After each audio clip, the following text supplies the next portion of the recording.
everybody. Welcome back to Your Full Crew. I am Dawn Zoldi, one of your co-hosts. And by the way, some of us are live from the fabulous city of Las Vegas, Nevada. We're here for the commercial UAV Expo this week, and we're going to be doing shows here all week long.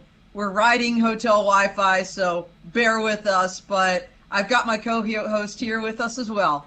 Hi, and I'm Mike Peel, the other co-host of the Full Crew. We've got some great articles today. We're going to be talking about Starlink going down for 3 hours. We're going to be talking about AAM, Future of Vertical Mobility. We're going to be talking about AI art and should it be able to win a competition? And we're also going to be talking about the industrial metaverse. And that term actually has a very, very unique meaning that I think everybody's going to be really interested in. Now we're going to go to our guests. Today we have Cameron Chell. Cameron, you want to introduce yourself? Yeah, thanks so much for having me. Always so excited to get to work with you guys. So, and I will see you in the next day or so down in Vegas at the drone show.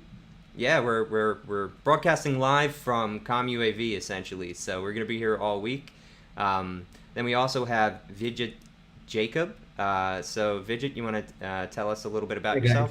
It's a pleasure to be here. I'm currently on the other side of the world. So I'm in India, but it's a pleasure to kind of be here with these guys. And yeah, so basically I work for a flying car company. So hopefully there's some cool stuff there.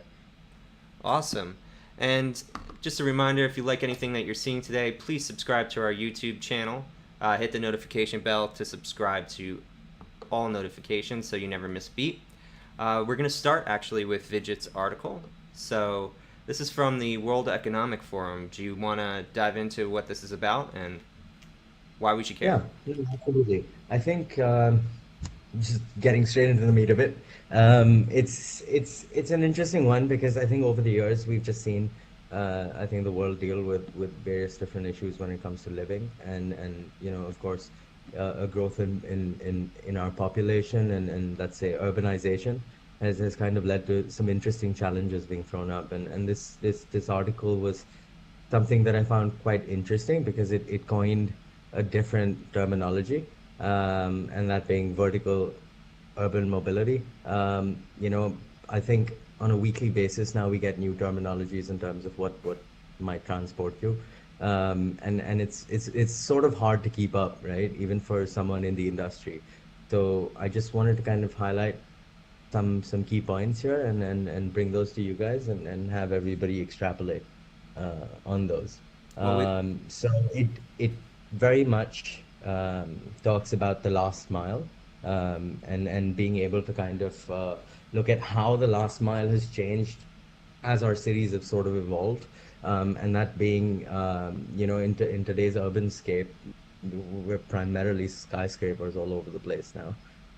You know, you still have cities that expand, I think, on a horizontal axis, but that's an area that's probably in countries where the space is available to do so. But where it's limited, you have, I would say, a boundary in terms of how far you can probably go.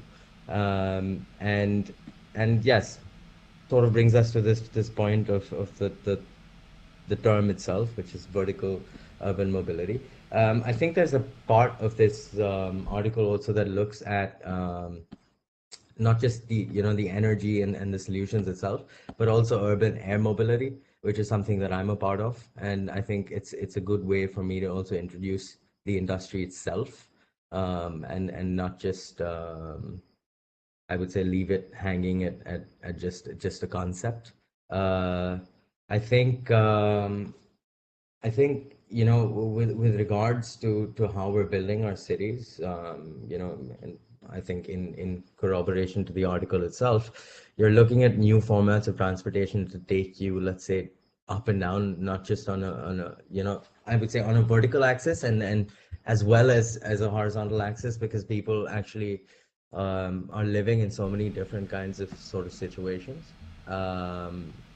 I'm not sure if my network's dropping out, guys, by the way. Oh, no, your audio is clear. You're good to go. Yeah, everything's great. Oh, brilliant. So, that's hey, Mike, if I could jump in, I'd love to, you know, just So I feel like some of the things they reference in this article are new. Some of them are really not. I mean, the concept of the 15-minute city strategy, I mean, folks have been doing that, I think, for a while, at least in the US. I know a friend of mine, I'm looking at Cameron's name, I think it was my girlfriend's neighborhood in Alexandria, Virginia was called Cameron Station, actually.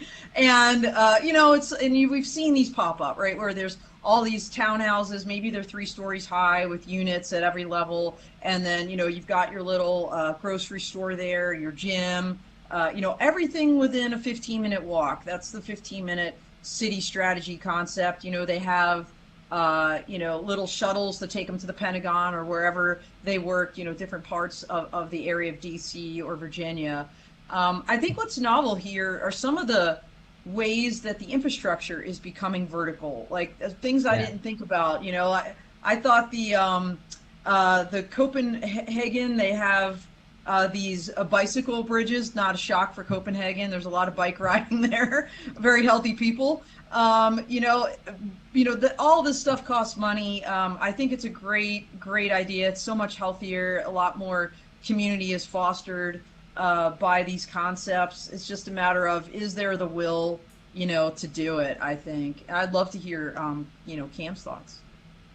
Well, what's interesting as you're talking about this is we've lived in Venice, California for the last, kind of 6-ish plus years. And one of the reasons we moved to Venice, believe it or not, was we could walk everywhere. Everything was right there. And so, but I needed to be close to a central airport for lots of reasons, mostly business and such. And so we made a family decision to cut down on my amount of travel and for us to live in like a center where we could just walk and do everything. And then during COVID, we actually moved to our summer cabin up in a little place called Bowen Island, Vancouver, British Columbia. And we haven't left for the last year and a half. It's just so amazing. But so we're on this tiny little island up here, and there's only like 3,000 or 3,500 people on it. But we spend more on gas, more time running around, going to appointments, all that type of stuff than we ever did when we lived in Los Angeles. So like a real live example of this 15-minute city thing where you don't have to use cars and all the rest of it. Really, like our life is so much less convenient. Now, there's lots of benefits to living on a little island, but it is very, very interesting, because I live in an area where it's very environmentally conscious, and when I really kind of put the numbers on paper, we lived a smaller carbon footprint as a family when we lived in Los Angeles than we do here. So I think there's a lot to be said for it, and I think there's a lot of discovery yet that's going to happen, certainly in this area. It's interesting just even talking about how you can feel it, right? That you were able to walk to places and that kind of had a better impact on your life. There's a lot of like social reasons for that, or evolutionary social reasons for that too, right? There's been a lot. You've heard kind of rise online of people talking about kind of courtyard communities or court markets, walkable squares. There's an entire YouTube channel dedicated to basically just hating on roads and promoting bike structures in cities, and how this kind of changes the social landscape. So not only is it an energy efficiency thing, it's also how do people interact, and how does that affect community outcomes. So that I think that we're actually thinking about this now vertically. How do you maintain that? That's an interesting twist, right? Because if you're thinking vertical, you have to be thinking vertical because of scale and population density, right? You have to alleviate those concerns. But are those addressing the social communal concerns, or is it kind of it's not going to be able to? I mean, in a weird way, it's sort of forcing you into a corner to kind of innovate and disrupt, which I think is interesting. I think it's always interesting looking at this in sections of the world, because in the West it's so different, and in India it's so different. I can't walk anywhere. Like, I don't get that option, right? From where I'm staying, if I need to go access something close by, it's still decently far away in most cases, and it's not precisely safe altogether. So, you're left with various different other concerns and elements that come in via the culture and the country itself.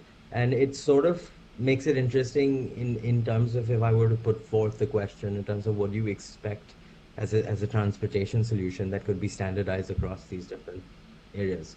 Because that's also a key element to being able to um, be energy efficient, not just from the point of view of utilizing the transport, but even building the transport altogether. The more standardized it is, the better it is altogether, because you can probably reduce the amount involved in it. Um, I guess that was the point of the article. There are so many different questions and so many different um, verticals to get into, that we can never really stop talking about it. I think, specifically, just a key point on urban air mobility altogether. I think there is an aspect to say that our transportation system altogether, and whether it's public or private, it doesn't really matter. It's not evolved as far as it could have evolved. And there is an argument that says that over the course of 100 years, where we're very much still either on four wheels, or we're still very much on the basic principles of aviation. Um, and it's nice, I think, in today's day and age to see that being um, innovated upon, and that's primarily because of the abilities we have today as a society, in terms of the technology available to be able to do these things. The change in propulsion, everything is go green, go electric, whether it's all the way from your smallest format of mobility to possibly your largest, right? Could be a Boeing or an Airbus or a large commercial airliner like that. And that also offers an interesting sort of approach in terms of really disrupting what we already have, rather than just create something completely new altogether. And I think the most critical point is how we design our infrastructures, I think. How our cities are built. They've been built, so in Europe, for example, they're just built over years and years of history. You can't really modify any of them. And this is something that I tend to, with my job, get into a lot, especially with where can you land aircraft in a city. There are things that I can't change, and there are places that I can't, and then there are places I can adapt. So just as soon as you can have, like, back to your point, Mike, about having these squares and courtyards, you can have them at different levels of a city, and you would essentially then be using space far more effectively than we do today, and facilitating interaction, or social interaction, or communal interaction at so many different levels. If I go back to the 60s and say you had the drive-in theater in the US, which you still may very much have in different places, as a culture thing, that can be brought about in so many newer and interesting ways, where you just have flying taxis sort of land on rooftops of buildings where they just sit and watch movies.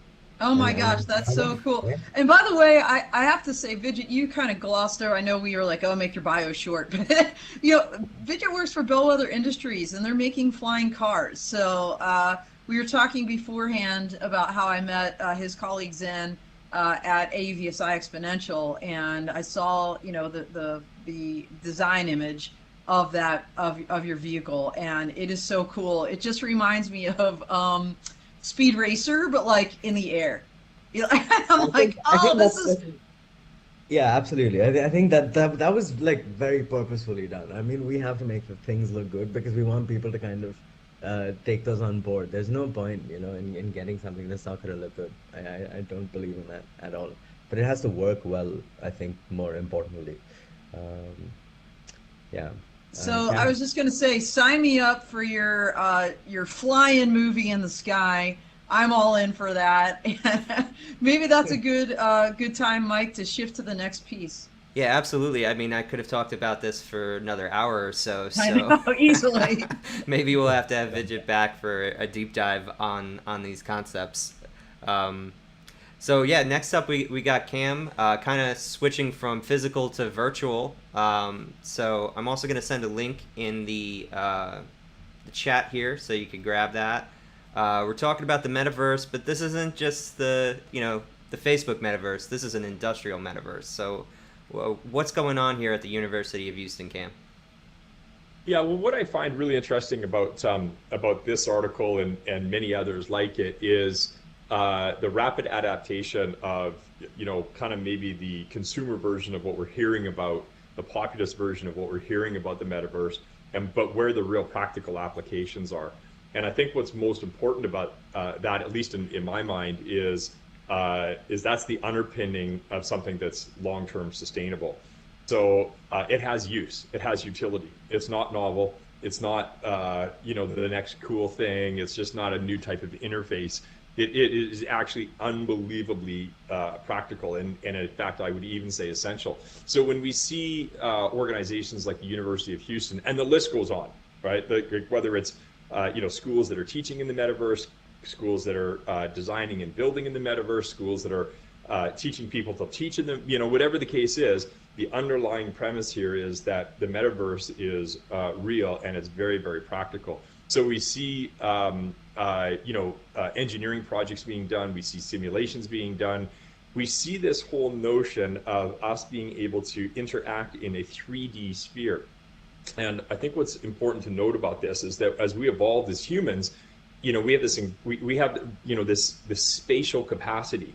That's how all of our senses are built. And right now, the majority of our interactions in the world are on a 2D plane. By far, we are interacting more, in this, type of environment that we're experiencing right now than we are in a spatial environment, which is what we evolved to. And I think, bringing that spatial environment into the computing realm, I think is really where things become very, very practical for us. Now, from a sociological standpoint, I think the metaverse has even bigger implications. But one of the reasons that it's going to have these big implications is because of the practical applications that we see being done within the industrial metaverse.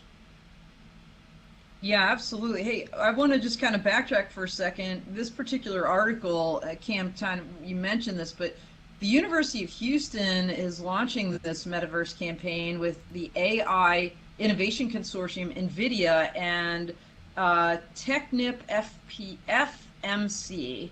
And to your point, what they're doing is they are actually leading technology. They are working on industrial applications. So can you kind of explain, first of all, Cam, for those that are out there that might not really grasp, we've heard about this metaverse thing, right? But what exactly is it? And what is really unique about what Houston is doing with it, with their students?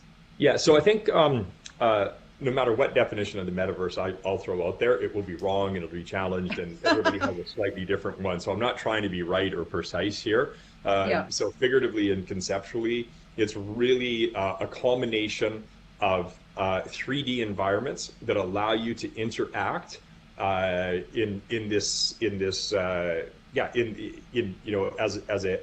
yourself in any environment that you want to create. And generally, the whole thing is moving to live time 3D rendering so that you can interact in real time. So when you go into a video game or you go into Google Maps, you're going into an environment that's predetermined. And so that'll be early renderings of what we experience as the metaverse, but eventually everything will render in real time and be circumstantial based on what's happened in that moment. So just like you and I are interacting here, and we don't know what's going to happen in the next moment, when it does happen, it unfolds as it's happening. So it's really an entire new world, and that's where this whole sociological impact is going to be massive. So when you can start to apply that into the industrial world, where you can be designing drones or wind shears or weather systems or any uncalculable amount of circumstances, you can actually do design testing that in time will be better than real world testing, because you can add in more variables to it. You can add in any potential or possible variable regardless of the statistic unlikelihood of it ever happening. And so that's what I find really interesting about the not just playing in the metaverse or designing in the metaverse and working in the metaverse like Houston is doing, but where they're bringing the AI into it, because now you can bring in uncalculable amount of variables that actually makes it more real. And so again, like the implications on the industrial design side are far-reaching. In fact, I think it will be one of the key reasons that the entire human race will be able to technologically evolve and be able to do things like space travel and such, because it can handle and deal with things that we actually can't quite comprehend yet. My mind is blown. I don't know. What about you, Vidget? What do you think about this? I was going to jump in anyways. I think that's a great point you make, Cam, because being a designer myself, this is something that is about I think in my head on a daily basis, anyways, and trying to kind of fiddle with what's new out there. I think obviously I'm familiar with the metaverse in terms of how it's being applied by so many different companies, not just Nvidia being more I think on the tech front, and then you've got Nike, for example, using it to kind of change consumerism or traditional formats of consumerism. As a designer, I would love to kind of just have it there as a tool to kind of see what I would give people to experience who've never experienced flight from a point of view sort of position, right? Because I'm talking all about taking people from the car, putting them into something that's flying, and then sending them up 3,000 feet in the air. But they don't know what they're going to experience. They don't know how they're going to feel. If it's going to land on their balcony, how they I can actually simulate that, and I can show that to them. And I can kind of get them almost trained or psychologically trained to deal with that huge change. Is one very key sort of way I would love to use it. I think apart from that, definitely being able to kind of build worlds and universes and environments where you could possibly just have. I think the key word or defining word to probably something like the metaverse is limitless at this moment, because it's very hard to kind of close it off and say, oh, this is where the application ends. I think we can find a use for it everywhere, and I think anything can be used alongside that.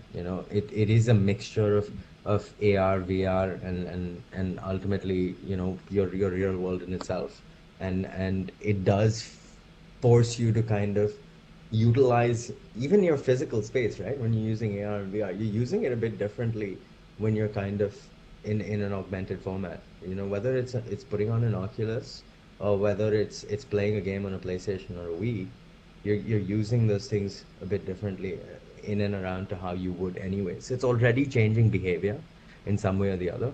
I'm just pretty excited to see what it does, because I think it, as Cam rightly pointed out, it is going to be everywhere. It is going to be used everywhere.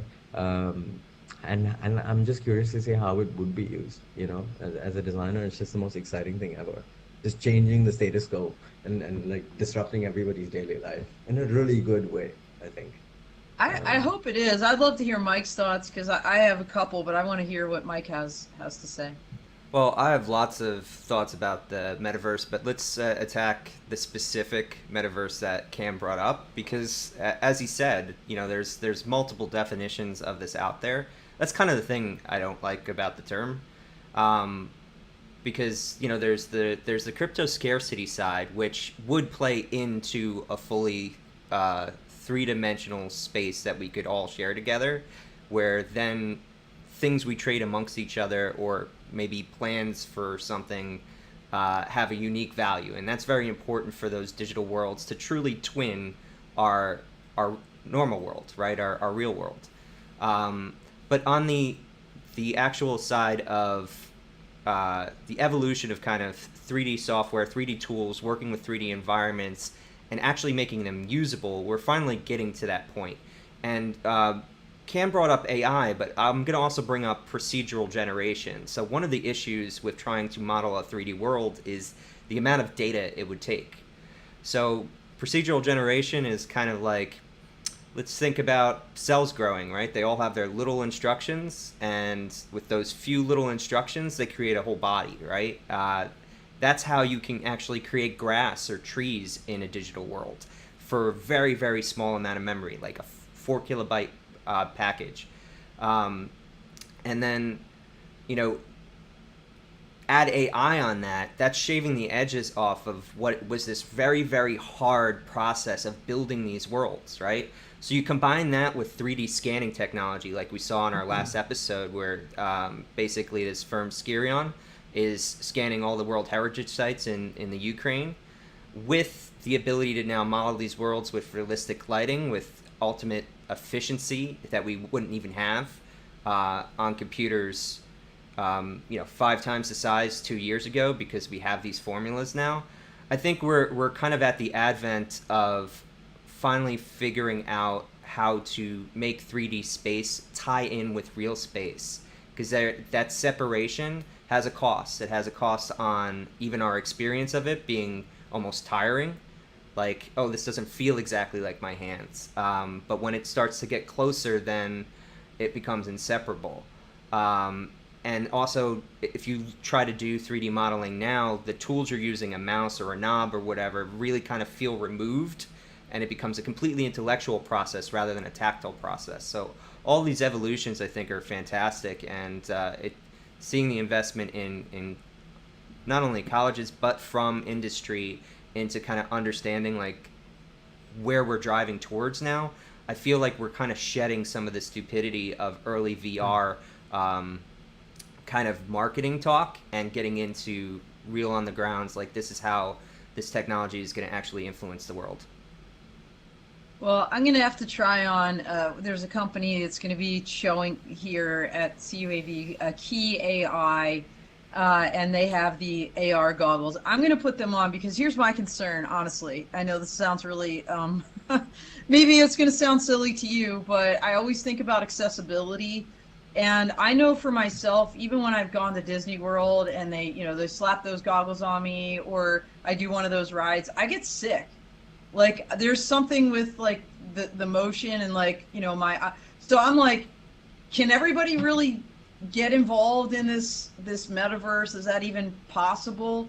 I don't know, because, and so that, and then of course the digital divide, are there going to be the haves and the have-nots even in this world? There usually are.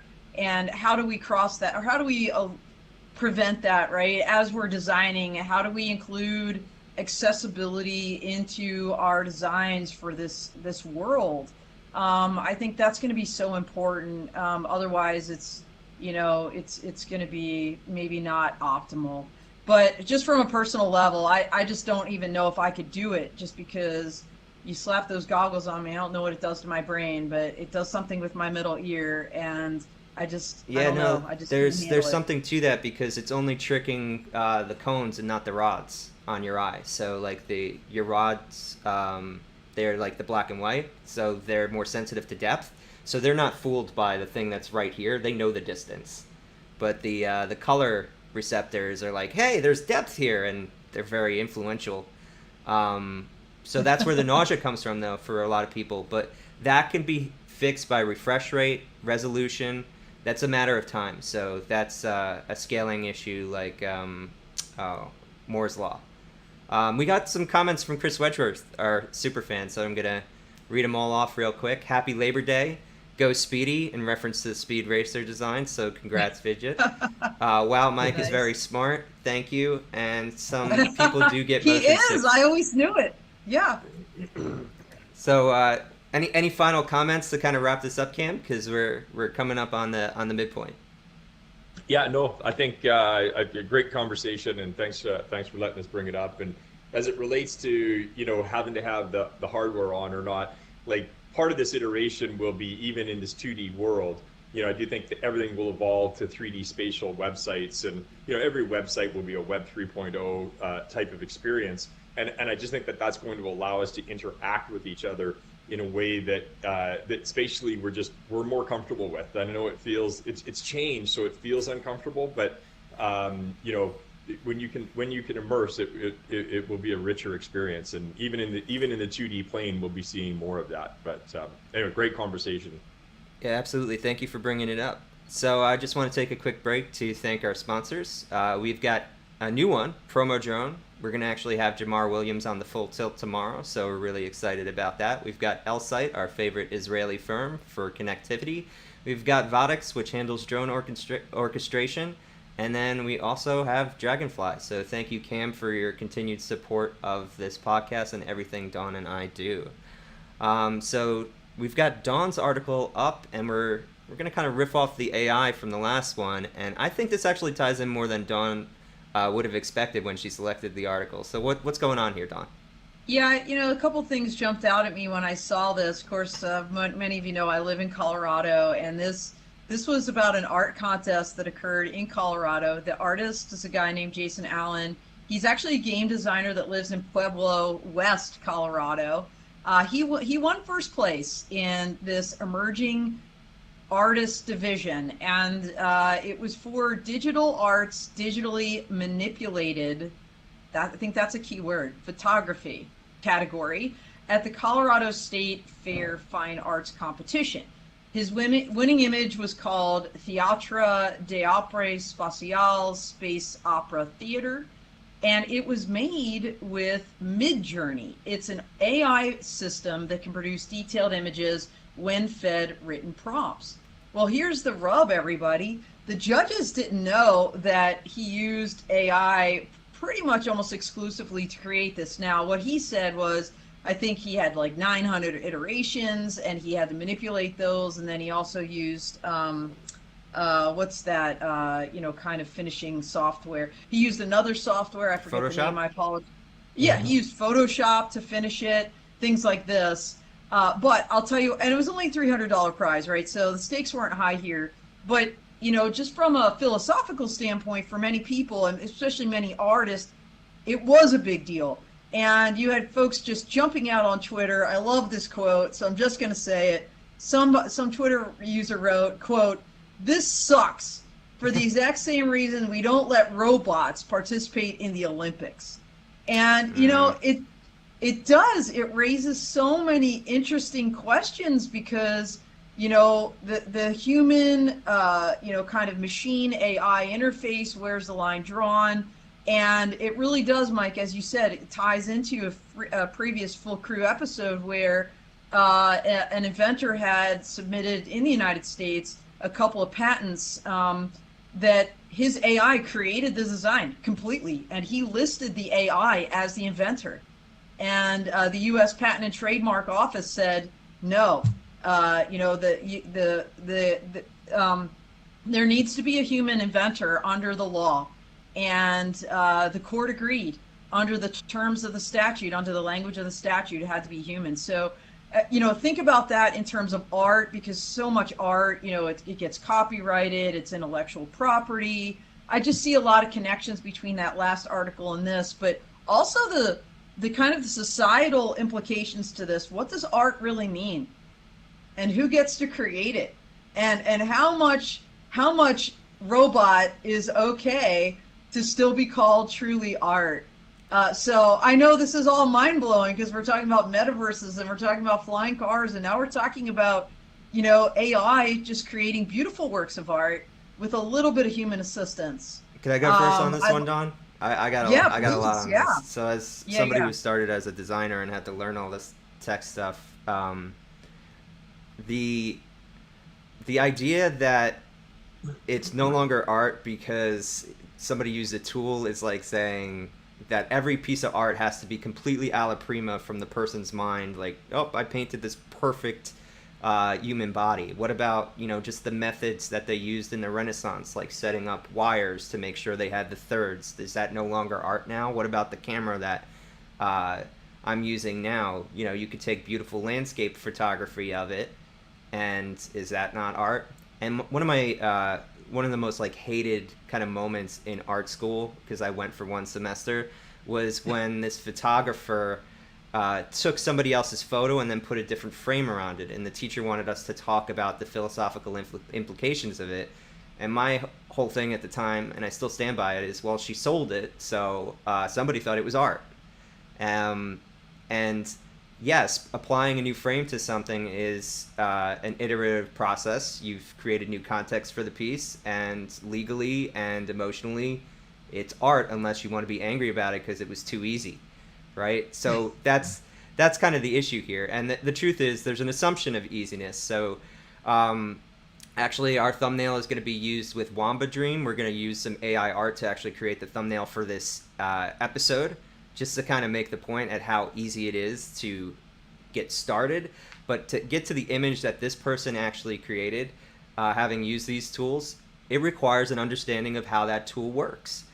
His prompt was probably over 500 words, which means he tested how it looked each time, and then he still had to refine it. So the person is still definitely in the loop here, and if a computer generated 10,000 images all by its own with no input, I don't think we would call that art because there's no narrative, especially in the West. Actually, I'll limit that to just the West because there's different contexts for art globally. But in the West, we tend to think of art as narrative. Like, what's the story, right? People buy the story behind a piece. I think about Banksy's piece that he tried to ruin through the shredder as it was sold. The minute it was sold, and then the shredder broke. That just sold for, I think, 4, maybe 5 times its original auction costs.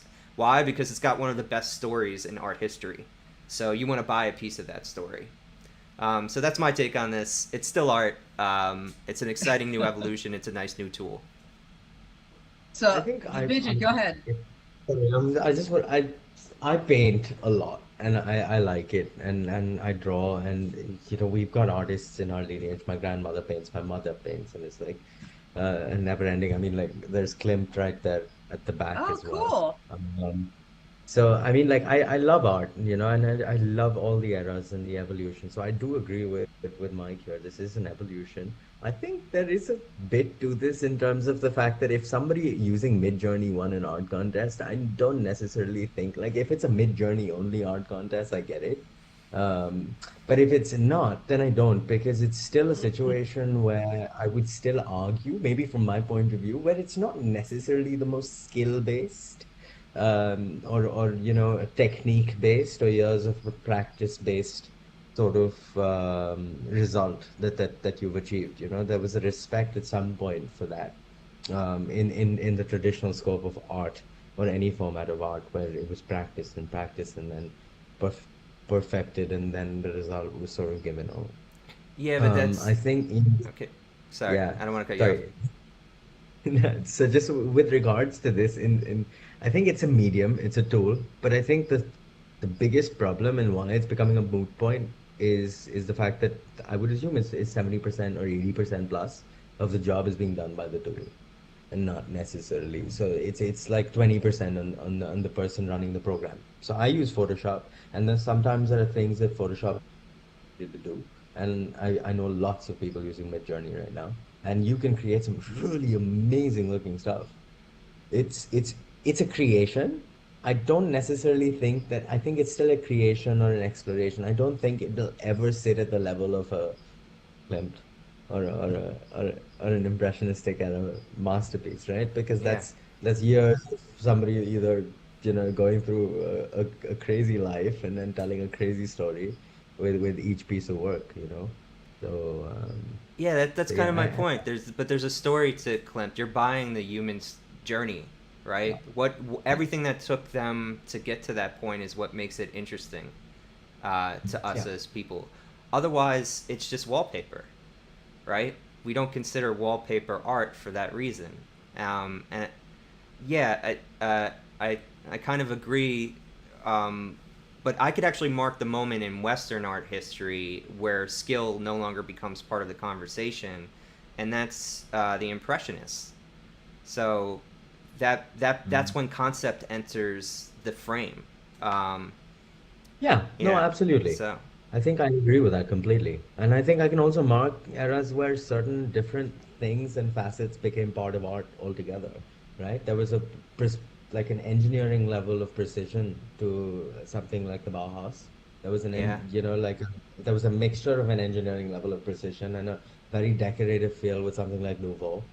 So you've had these really interesting sort of facets come in, and I think this is very much the beginning of what Midjourney and other sort of it really links very well, I would say, all the articles so far. I think I can find so many different bridges to cross now. It's quite weird. yeah. I would Well, I probably I know was just it's talking with a friend about how like we're using these for 2D right now, but at some point I'm gonna have this in my Houdini console when I make, you know, images, and it's like, oh, it's not looking right.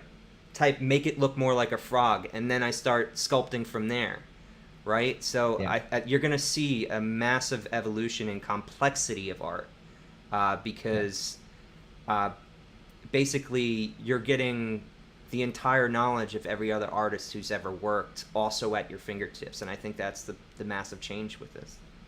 And that's a I have great segue one- over to Cam, because he's like our AI guy. So, Cam, what are your thoughts on No, this? I am so happy being on a which happens often for me on a podcast where I'm like the least smartest person, and this is you know, both you guys got this nailed, and So I wish humble, I Cam. could Honestly. I know, I'm like thinking, I just found an article. I have no idea. Oh man, it's I agree with you guys. I would love to disagree for the sake of a good podcast, but the reality is I think it's art, and you know, for like somebody, you know, looked at it and said that is the best piece of art here.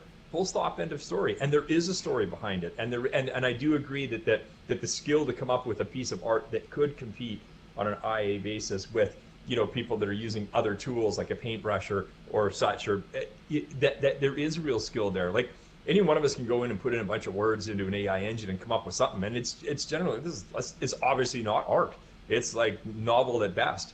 So I think it's, and I do think it will segment into, you know, AI art, you know, just like there's watercolor or oil or ceramic or whatever the case is, and then AI will have 1,000 different, you know, kind of subsections underneath that, and the market itself will determine, you know, where it places value, when it places value, what are the cultural contexts around it at that time. There'll be different times when certain AI will be worth more than an oil painting by a master, or vice versa, or whatever the case is. But I think it's amazing. It's an expression of story. It's an expression of the human psyche and the human interest, the human tale, everything about it. And at 100%, in my opinion, we should be embracing it rather than, you know, any time in history we've seen something to say, oh, that's not right, and we've got to repress it.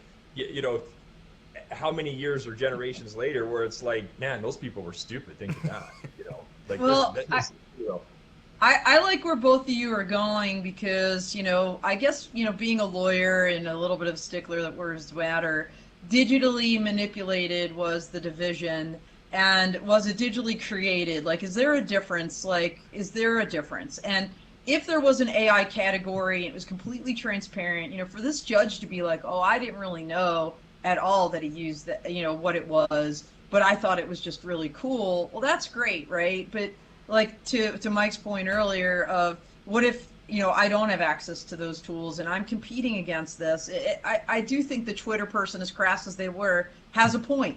If there's a robot races in the Olympics, great. We're all going to cheer them on. That's really cool. Let's do it. I would love to see that, honestly. But if it's robots competing against humans and you don't even know they're robots, I've got a problem with that. And I guess I'm making this really simple here, but I think just a little bit more transparency, and absolutely, I'm not disagreeing. It's art. I think in this case, it would have been great. Almost like when you buy, you know, food now, all the ingredients are listed. Let's talk about what went into this thing, you know, before I'm competing against someone that didn't have, you know, that capability of those tools or whatever. So. All right, yeah, Vidyut. I'm just saying I'd call it accessible art. You know, if anybody can do it, I think it's the fact that people who may not want to pick up a paintbrush, or may not want to kind of sit there for hours on a canvas, have the ability to kind of use tools that they're maybe more familiar with. I can think of Generation Z being huge, you know, like this becoming the norm for them. But I Yeah. can also see the flip side to this that makes real paintings a lot more expensive, which is going to be a bit. Yeah, there's mad. usually an ironic twist like that, right? Yeah, it's very, Yeah. very true. Yeah. So, Don, I'm just going to disagree, and because I could punch to the next article, I get the final word. I'm Nice. yeah, it's a nice feature of being in control of the switchboard. But, I mean, under the context of digital manipulation, I think this person actually follows to the letter what the requirements of that contest were. Where if it wasn't that, if it was just a pure photo contest or surreal photo contest, then yeah, that was a little crappy. But that title made it an easy win, I think, for this person to utilize this tool, because it's no different than pushing pixels on Photoshop just with one of their like filters, for example. Yeah. In fact, they have neural filters now, so you couldn't even separate that software out. So we got a question from Jason Chris. Meta and AI have so many uses. How will the scaled versions affect power consumption and electrical bids based on data needs and storage?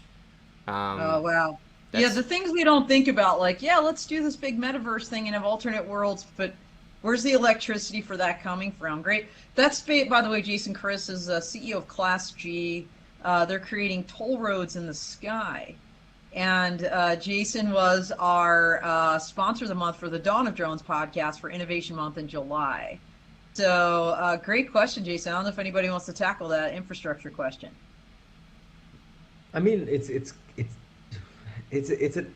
there's so many different. I mean, like I think how will just denotes the fact that there's definitely a possibility of it becoming.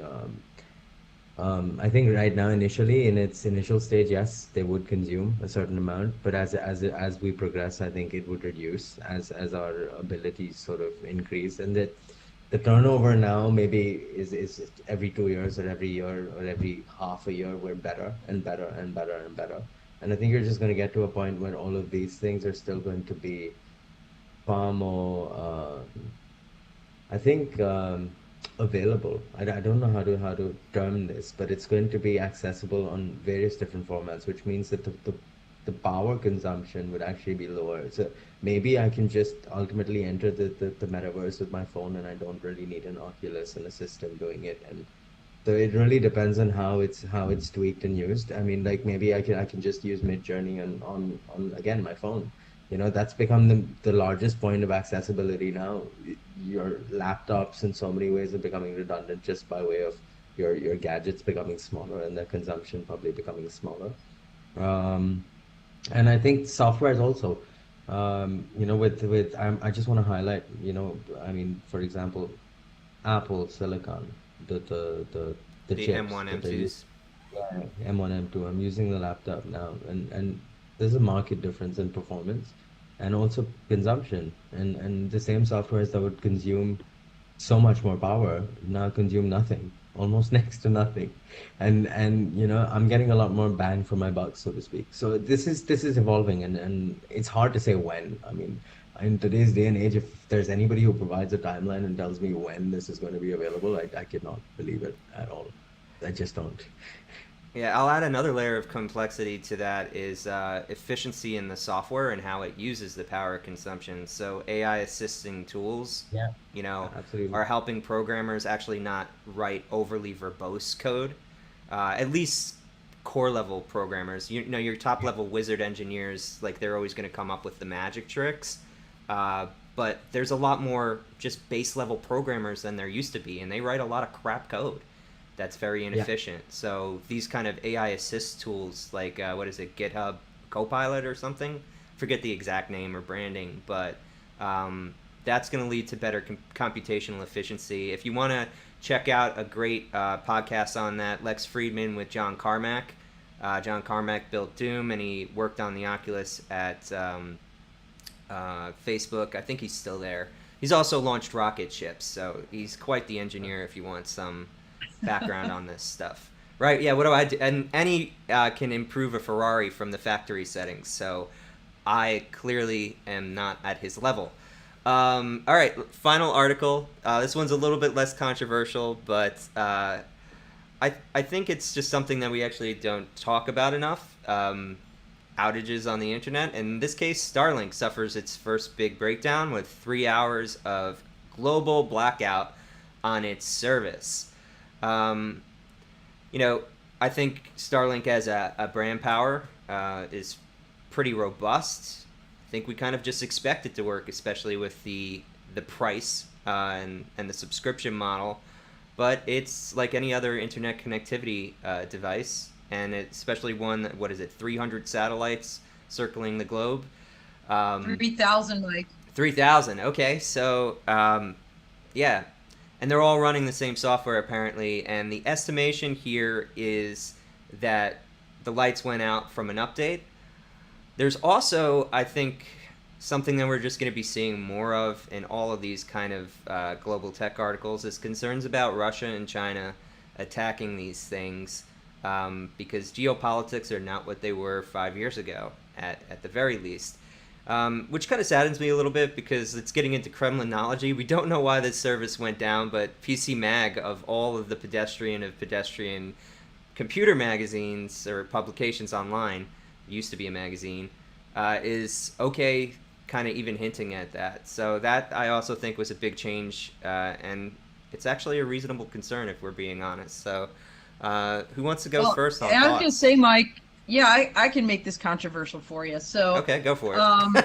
Yeah, so look, they bring this up because Musk warned that the Russian government has actually threatened and been trying to jam and hack Starlink. Why are they doing that? Because Musk gave Starlink to the Ukrainians. Mm-hmm. So, we talked about this before, this idea of dual use technology. Once you kind of hand that over in such a public way to be used in support of a war effort, right, for combat forces, you've now put your system at risk. And General Paz isn't here right now, but I feel like he would agree with me. You may have very well made that a legitimate military target.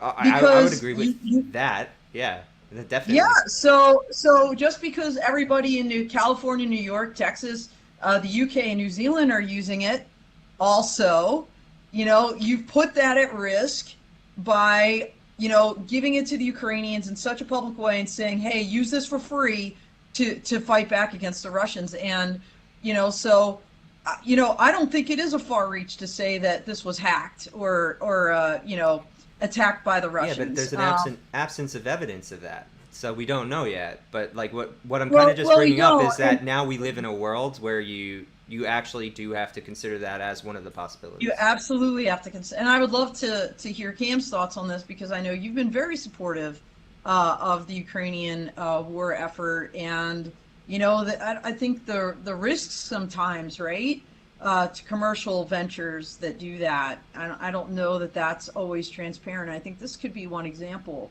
What are your thoughts on this? Yeah, super interesting. And so I'm on this island up in Canada right now, so I'm using Starlink, and it's a good service. We actually happen to at some expense able to have a cable system in here as well, so I've got dual systems, and the Starlink works pretty well, and such. So anyway, I'm a fan of it, and then when we're over in the Ukraine, of course, like literally we're that is the main communication system now for our drone operations and such. So I do agree 100% that he's opened it up as a target, right? And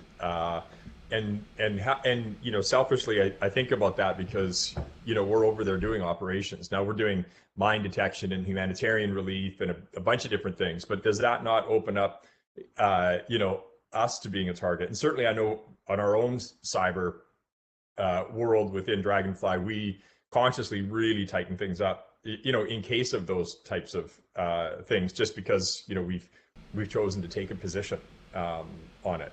But I don't think taking a position, or standing up for what you think is right is necessarily a wrong thing.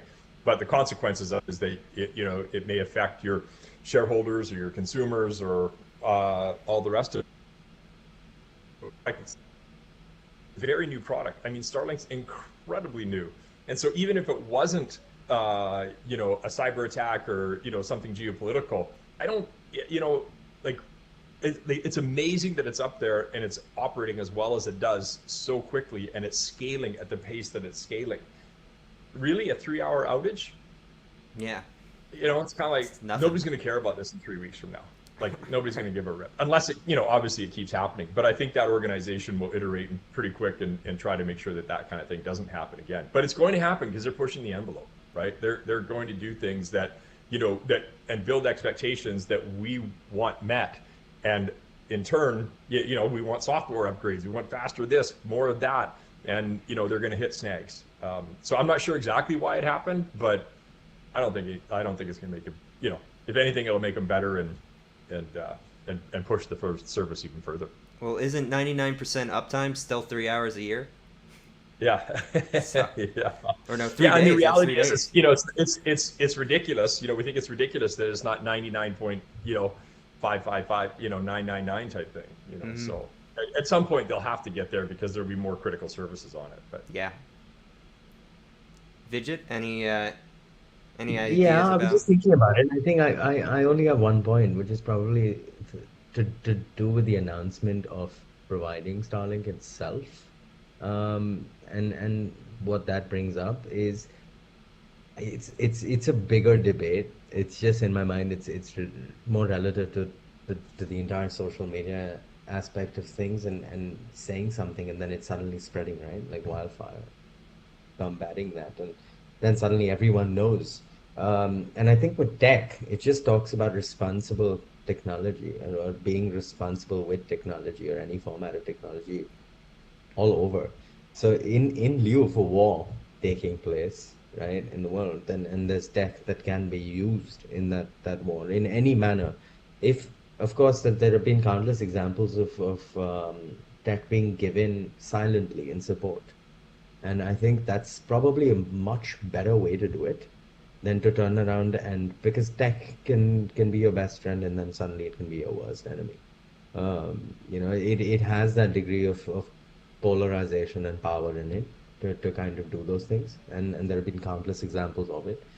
Um, I've not had the chance to use Starlink, so I wouldn't know much about, you know, the offering and how good it is. But I do believe in some of the amazingly disruptive and innovative sort of ideas that come out of there and that side. And I think it's good that we have someone who's doing that because it's very needed. So from that point of view, I think it's great.